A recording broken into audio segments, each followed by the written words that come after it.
He said, good compromise for me. Third conference means fewer in-conference games than before, and Challenge Cup draw adds some big games. A bit of sense there. I totally agree with Fraser there. John McKinstry, absolutely. It makes sense, and as you noted, it's the only way in the UK right now to offer a more level playing field.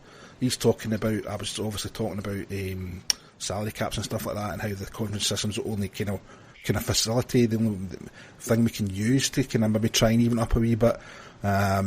Gary Fell, this setup suits the Clan the best in the league in terms of being in with a shout of winning it, and I think that's what we were saying about Coventry as well. Although, this year proves that that's just no set in stone. Mike Mitchell says he's cool with it.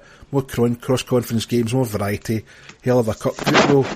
And there's a few neutral comments. Eat Sleep UK Ice Hockey, probably the best that could be expected. Don't want to lose any teams. Would like to see the arena teams more, but not at the expense of others. And to me, it's kind of, that people talking about the playoffs as well, and they're saying, we can suffer the conferences if we have get a proper playoff scenario. And I don't think I get into a kind of thing with one of the guys on Twitter about how it's hard for the arena teams, and we don't pay as much. And you can tell us about your setup as well down there, Stuart. We don't pay as much as Sheffield, Belfast and Nottingham do for their arenas.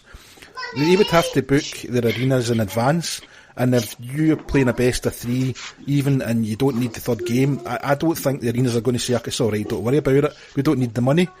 And at that point it becomes a waste of $5,000 for us, and that's where it becomes unsustainable having proper playoffs. And the irony in all that is that it's probably the big arena teams that are stopping us having a proper playoff structure as such, because they're the rink teams might find it a wee bit easier to get the ice time, even though they're paying for it as well, or some of them are paying for it. It's probably the arena teams that are stopping the proper playoff structure. I don't know what it's like for you, Stuart, down in Coventry, how the kind of ice time thing stacks up for you. It's pretty busy for us, but I think the Blaze, being one of the more major tenants of the rink, could probably get some changes. I mean, we have our NIHL team as well, lots of junior games. It could probably find something from somewhere to facilitate it. I think you're right. The problem with a longer playoffs or in this country is actually going to be the arena teams, because, like you say, those arenas are going to want the money. You book a Wednesday night, you're paying for a Wednesday night, and if you don't use it, that's more your problem than ours, I'm afraid. Yeah. And that's a big, some of their ice time costs in the arena teams. You're looking at 5 figures, just to get the building. So that takes a dent. 10 and 15 grand a night easily. Yeah. Yeah. So it's a big challenge. So I think 3. I think we could do 3, and I think there was something that came out from Todd Kelman that kind of intimated that they were going to look at it. That sort of a best of 3 series might be workable, but I think that's about as far as we can get. Yeah, the playoff weekend's not going to go away.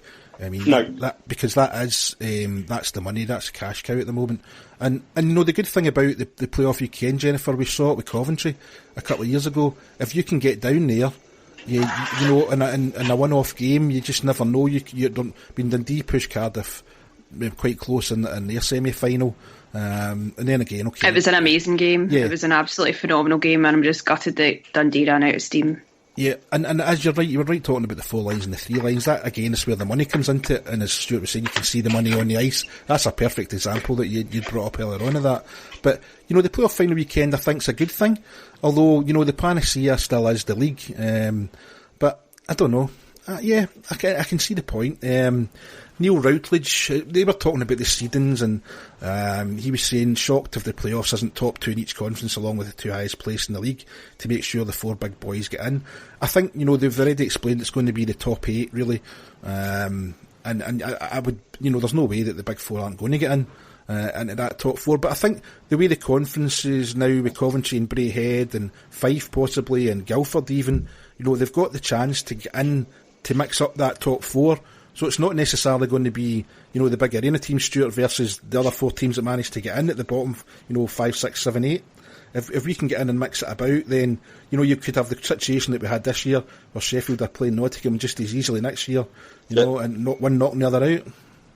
Yeah, I mean, obviously not this year because we didn't make the playoffs. I mean, but the season before, we carried a bit of momentum into the weekend, or the quarterfinals, the quarterfinal weekend, and we knocked Sheffield out in 8th place. Season before that, we did something similar from 6th place. And if you can get a good March, where the month of March rather than the actual March itself, if you can get a good month of March and run through your schedule, pick up maybe 7 or 8 wins on the bounce, you've got huge amounts of confidence coming into those playoff games. And you're absolutely right.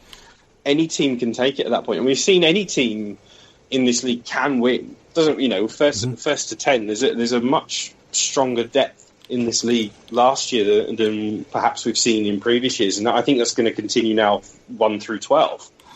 I like you say, all 4 of the big boys will probably make it. Then you're probably looking at the realities. It might end up being like effectively the top 2 of the other 2 conferences that would fall into that sort of the rest of those positions. But it's going to be fun watching it and seeing how it all comes out. It's going to be interesting because we've not had it before, so it's all going to be new, Jennifer, isn't it? Yeah, I think any change is going to be good for that. And you have to admit, Jennifer, for us as well, I mean, although we've kind of had over the last 4 or 5 years since the conference system came in, we've generally had a good go of it. It has been kind of getting boring playing Fife, Dundee, Edinburgh 10 times a year, isn't it? Yeah, but we're only playing them 8 times now. Which is less. It is less. See, the thing for me as well, Stuart, I had a quick look back and see if you look back to 2003-04, where all the Elite League came into existence and we had the 3 trophies, the League, the Playoffs, and Challenge Cup. If you look at the Sheffield, Belfast, and Nottingham trio, they've won 69% of all the trophies that have been up for grabs. To me, that's not conducive to a sustainable league. Now, I know people will say, but they're the best teams. Yeah, okay.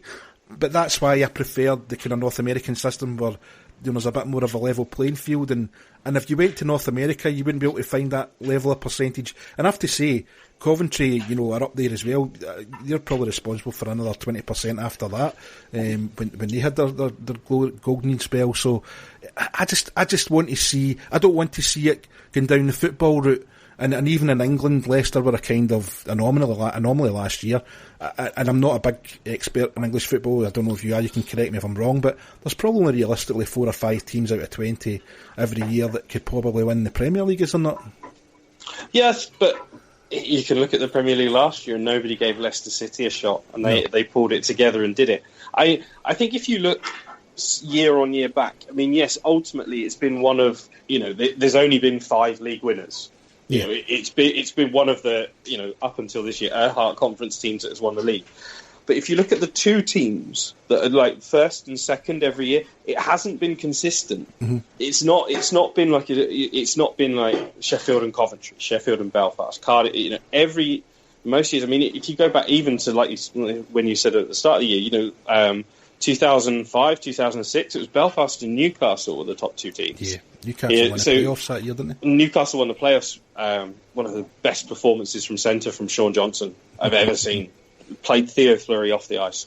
But it's not been much. I mean, maybe English football, Scottish football, where you have sort of like those 2 or 3 teams that are right at the top every year. It has changed. Yourselves, Braehead, were second.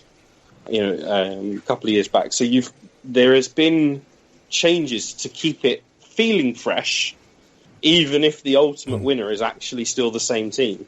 See, that was just my fear of going to a straight league, is that's what it would become. Would just be the kind of top 4 being there or thereabouts every year. You never know what's going to happen in 5 years from now. I mean, we never knew when Cardiff, what happened with Cardiff. Cardiff could have went out of business not that long ago, and now they've got good owners and they've got a good GM and they're starting to win trophies 3 in the last 3 years. That could change again, and I'm only looking at it over the kind of short time span we've talked about, maybe the last 5 years as such, especially since we've come into it as well. I just like the thought that the conference system being there and it gives other teams a chance to break into that top 3 or 4, maybe a wee bit more regularly. As you said, Newcastle won the playoff final 2005-2006, but if you look at that list again, it's the only different name in the list of all the trophy winners. And that's the only thing I fear. But I fear about that, not from a Braehead point of view. As I said earlier on, you could see if Fife have a good season, they could quite easily do it. I just want other teams to have something to play for. I think if you've got a team, a league of 4 kind of big teams and a league of 8 also-rans, what are the also-rans going to play for every year? And that's my fear. And how are they going to grow their business? And how are they going to grow the sustainability when they don't have that chance of one every 5-6 years of having a good run at it? The same way we did. And hopefully, the same way likes of Coventry, Milton Keynes, Guildford can do it in this conference system. As you say, though, and Jennifer, how long is this conference going to last? There's a lot of talk again that Fife are pushing. It's not just been a case of travelling for Fife. Fife I've kind of been moaning about the import levels as well, and who's to say? It's an elite league, Stuart. Who's to say how many teams are going to be in it next year? Who knows? Who knows? I mean, and it does seem to change on a fairly regular basis, the number of teams in the league, and I think I don't like the sort of short-termism of the league, but this is one of the cases where you have to do it. You've got to work with who you've got now. Yeah. Who signed up for next season? How can we arrange them in the league? Right. We'll have three conferences of 4. That doesn't mean it will be the same next year, and certainly the year after, when is it year after or the 3 seasons time, effectively, when a London team is marked to sort of join in with the league as well. I mean. You can't predict that far ahead. You've got to work with what you've got now. Yep. So it's just playing it. And I agree with your concerns about if it was a straight league, the big teams kind of running away with it. I have those concerns with the structure that it is now as well. Mm-hmm. That they are going to be playing each other a few more times. 24 of their games. So effectively 12 of their 28 home games are against the bigger teams, big money draws. Is it going to just propel them upwards and upwards? And is what's happened just in effect a jettison of Coventry from quote unquote the elite group? Mm-hmm. Because of the extra. Everybody knows how many people go to Nottingham Sheffield games, although they say they're getting fed up with them. Yeah, they still go. They're still going. Yeah. But I think there is also an onus as well on the other clubs, to do better. And it's not. And I'm not picking on like the Scottish teams. It's everyone. It's the other 8 teams. Mm-hmm. We as a collective group have to do better to get ourselves up to that standard. How can we get to a point where we're sort of packing houses night after night? Because we didn't sell out any games this year. Yes, the attendances were up, but we didn't sell out. Mm-hmm. So how can we sell out? How can teams like Edinburgh, like Fife, Dundee, improve their attendances? I have generally no idea what the average numbers are, but I don't envisage that any of the other 8 teams were close to selling out, and that's where the money is. It's bums on seats in this league. Yeah, and I don't agree with it, and that was all part of what Todd Kelman has said. We can do better. Braehead can do better. There's no doubt about it. There's room for improvement, and he's absolutely right. And I'm sure Fife could do better. I'm sure Dundee and all that can work harder. It's still harder from the point they're coming from to do it, but yeah, I absolutely agree with that as well. Jennifer, before we wrap it up, are you generally satisfied with the way it's going to be for next year, or are you just still sitting on the fence waiting to see what's going to happen? No, I think it's definitely a positive. We've been able to secure the 12 teams, and I think obviously the last couple of weeks that's been the concern that there were going to be teams dropping out. So for me, the changes are positive. And I think especially for yourself, Stuart, I mean, I'm sitting here, I'm excited to be seeing Milton Keynes and Guildford coming into the league, and I'm excited, you're going to see them more than we are, and it's certainly going to be a chance for Coventry, if you get it right on the ice, to win a few more games than you did last year, and maybe pull in a few more, because there's no doubt winning brings fans in, doesn't it? Yeah, the one team that was consistently selling out was Cardiff. Yeah, and that was when they were on a league championship run. So yeah, absolutely. If you string some wins together, fans will come in, and that's the main reason. You can talk about match night experience, and teams should do better and try to improve that where they can. But ultimately, a winning team brings people through the door. And you're right. If with